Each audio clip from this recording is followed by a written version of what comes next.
लोकसभा चुनाव के परिणाम आने में अब चंद ही दिन बचे हैं। ऐसे में बीजेपी हो या कांग्रेस, दोनों राजनीतिक पार्टियां अपनी अपनी जीत के मायने तलाश रही है।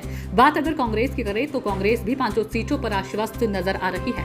कांग्रेस के पूर्व प्रदेश अध्यक्ष और पौड़ी लोकसभा सीट से कांग्रेस प्रत्याशी गणेश गौतियाल का कहना है कि इस बार भाजपा जिस तरीके से सोच रही थी कि उत्तराखंड की जनता उनके लिए रेड कारपेट बिछाई बैठी है तो वह आए और वोट ले जाए। इस बार उन्होंने चुनाव में देखा होगा कि जनता सवाल करने के लिए खड़ी है और यह काउंटिंग में देखने को मिलेगा।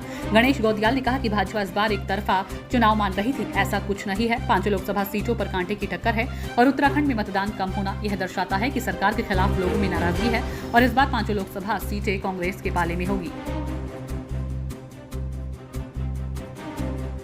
जिस प्रकार से भारतीय जनता पार्टी ये मान रही थी कि उत्तराखंड उनके लिए रेड कारपेट बिछा हुआ है, वो आए और जनता उनके स्वागत के लिए खड़ी है, यह एहसास उन्हें चुनाव के दौरान हो गया होगा कि बात ऐसी नहीं है।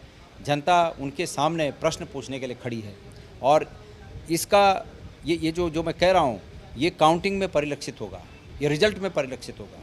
मेरा मानना है कि उत्तराखंड में जो भारतीय जनता पार्टी एक तरफा चुनाव मान रही थी ऐसा नहीं है, कांटे का मुकाबला है।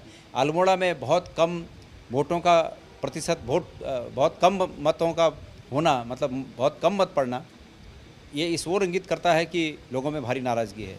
ओवरऑल उत्तराखंड में वोटों का प्रतिशत पिछली बार की तुलना में गिरना, ये माना जा सकता है कि जिस बात के लिए भारतीय जनता पार्टी कहते थे कि मोदी मैजिक, वो मोदी मैजिक बहुत ही रसातल की ओर जाता हुआ प्रतीत हो रहा है।